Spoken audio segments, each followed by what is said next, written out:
அன்பர்களுக்கு வணக்கம். வேதாத்ரியாவில் உங்களை சந்திப்பதில் பெருமகிழ்ச்சியடைகிறோம். நீங்களும் உங்கள் அன்பு குடும்பமும் வாழ்க வளமுடன்.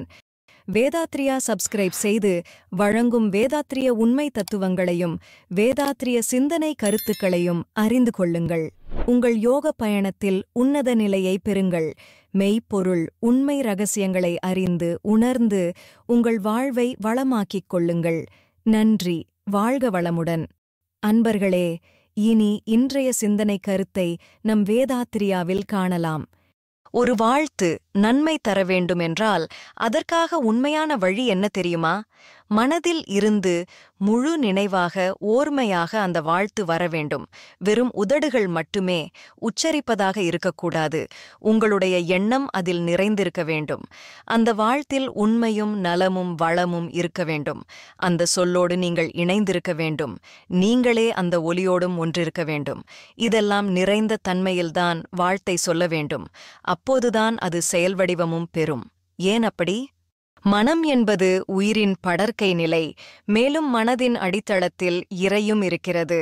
இந்த அடிப்படையை புரிந்து கொண்டு நம்மிடமிருந்து வரும் வாழ்த்து அதற்கான ஒழுங்கமைப்பில் இருக்க வேண்டியது அவசியம்.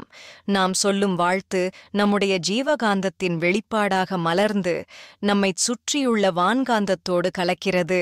அந்த வாழ்த்து தனக்கு சாதகமான அதிர்வுகளை அங்கே பெற்று தன்னை வளப்படுத்திக் கொண்டு யாரை நினைத்து வாழ்த்துகிறோமோ அவரைச் சேர்ந்து விடுகிறது.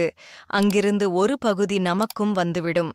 பொதுவாகவே சுயநலமும் எதிர்பார்ப்பும் இல்லாத வாழ்த்துக்கள் உண்மையாகவே நல்ல பலனை தருகின்றன. எனினும் வாழ்த்துக்கள் நிறைவேறுவதில் அதற்கு தகுந்த காலம் என்ற அளவுகளை எடுத்துக்கொள்ளும். இதில் இயற்கையின் விதி நிச்சயமாக செயல்படுகிறது.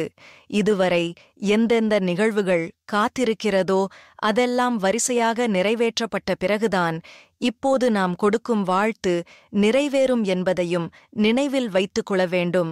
நம்முடைய எந்த வாழ்த்தும் வீண் போவதும் இல்லை. வாழ்த்தின் வழியாகவே நன்மைகள் பல அடைய முடியும்.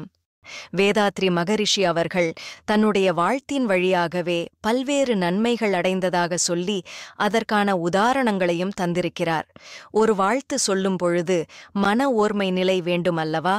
அது எந்த ஒரு தியானத்தின் முடிவிலும் நமக்கு கிடைக்கும். அதனால்தான் வேதாத்திரியத்தில் வாழ்த்து என்பது தியானத்தின் முடிவிலே அமைக்கப்பட்டிருக்கிறது.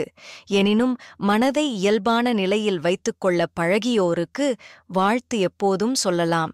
காலையில் கண்விழித்த உடனே உலகை வாழ்த்துதல் நன்மையும் தரும். வணக்கம் அன்பர்களே, வாழ்க வையகம், வாழ்க வளமுடன். வேதாத்ரிய சேனலோடு இணைந்து கொள்ளுங்கள். உங்கள் உடல் நலம், மனவளம், உயிர் வளம் பெருக்கிக் கொள்ளுங்கள். உங்கள் வாழ்க்கையையும் பொருளாதாரத்தையும் உயர்த்திக் கொள்வதற்கான வழிகள் இங்கே சொல்லப்படுகின்றன. இன்றே சப்ஸ்கிரைப் செய்து கொள்ளுங்கள். வாழ்க வளமுடன்.